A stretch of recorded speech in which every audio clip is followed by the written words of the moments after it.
Assalamualaikum warahmatullahi wabarakatuh. Perkenalkan, nama saya Indra Asapulele, mahasiswa Universitas Madako Toli kelas pengembangan buol. Video kali ini saya buat dalam rangka menyelesaikan tugas akhir semester 4 mata kuliah Penalaran dan Argumentasi Hukum dosen pengampu Ibu Wardah Sahid, SH.MH, dengan tema berikan pendapat hukum terkait perubahan jenis kelamin atau transgender menurut pendapat atau perspektif hukum di Indonesia. Oke. Berbicara tentang transgender di Indonesia, sampai saat video ini saya buat, belum ada satupun peraturan yang mengatur tentang adanya atau legalitas mengenai transgender di Indonesia. Namun, salah satu hak transgender di Indonesia adalah mendapatkan perlindungan akan hak tanpa ada diskriminasi yang diatur pada Undang-Undang Negara Republik Indonesia tahun 1945 menegaskan dalam pasal 28I ayat 2 yang berbunyi setiap orang berhak bebas dari perlakuan yang diskriminatif atas dasar apapun. Salah satu hal yang membuat status transgender di Indonesia belum diakui, yaitu belum diakui hukum mengenai ekspresi gender seseorang yang tidak ditentukan dari alat kelamin yang mereka miliki saat mereka lahir.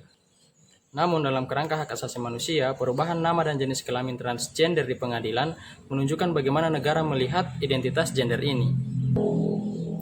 Hal ini dibuktikan dengan Undang-Undang Nomor 24 Tahun 2014 Pasal 56 Ayat 1 menyertakan pergantian jenis kelamin. Sesuai aturan hukum dari undang-undang tersebut, harus ada penetapan pengadilan, baik melakukan transgender, pengubahan atau mengganti nama, bahkan menambah identitas baru pun ada dalam peraturan tersebut. Langkah-langkah ini ialah bentuk perhatian negara mengenai transgender di balik belum adanya peraturan khusus tadi terkait transgender. Hal ini dilakukan karena negara memiliki tanggung jawab atas warga negaranya. Namun, menurut saya, jika hal ini terus dibiarkan tanpa aturan khusus, maka akan berdampak pada hukum-hukum yang ada di Indonesia, misalnya pada hukum waris, yang mana pada hukum ini dikatakan dengan jelas terkait jenis kelamin seorang waris, yakni seorang laki-laki ataupun perempuan.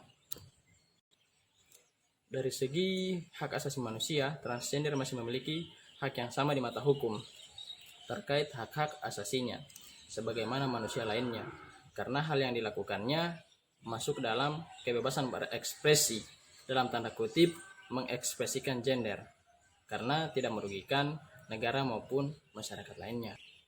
Namun dari segi hukum Islam, tentu hal ini sangat-sangat tidak diterima, mengingat hal yang dilakukan tersebut ialah larangan dalam ajaran agama. Oke, pada video kali ini saya rasa sudah cukup. Sekian dari saya. Billahi taufiq wal hidayah. Wassalamualaikum warahmatullahi wabarakatuh.